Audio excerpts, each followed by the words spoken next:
Ce matin, mon gars me demande du Nutella et vous me connaissez, beaucoup trop de sucre là-dedans pour en manger tous les matins chez nous. Vous faites bien ce que vous voulez. Je vous montre comment que je fais du Nutella maison avec comme premier ingrédient, et oui, des noisettes. Ça va être ce qui va avoir en plus grande quantité dans notre recette. Donc, est-ce qu'il va goûter comme celle-là du magasin? Non, il va être encore meilleur parce que ça va goûter les noisettes pour vrai et non juste le sucre.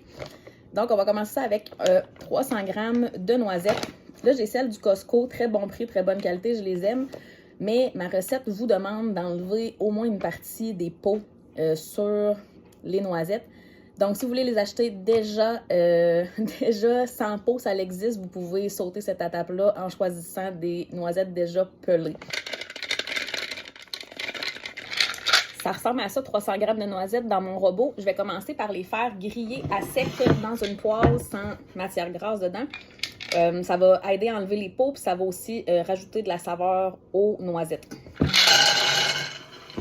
Cette recette-là, je vais lui donner le crédit parce que je suis complètement fan d'elle. C'est la recette de That Sourdough Gal. C'est un site en anglais, donc allez la suivre si vous parlez anglais.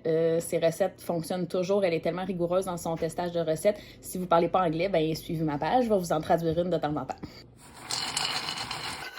C'est refroidi. Alors, juste de l'avoir brassé comme ça l'a quand même enlevé pas mal de la peau. Je vais continuer de les frotter un petit peu avec un linge propre. Vous pourriez ne pas le faire aussi, mais c'est sûr qu'on va le sentir dans la texture. Donc, si votre but, c'est que ce soit le plus lisse possible, vous allez vouloir enlever le plus de peau possible. Ça a l'air de tout ça à peu près quand j'arrête. Je pourrais le faire plus, mais ça va être bien correct comme ça.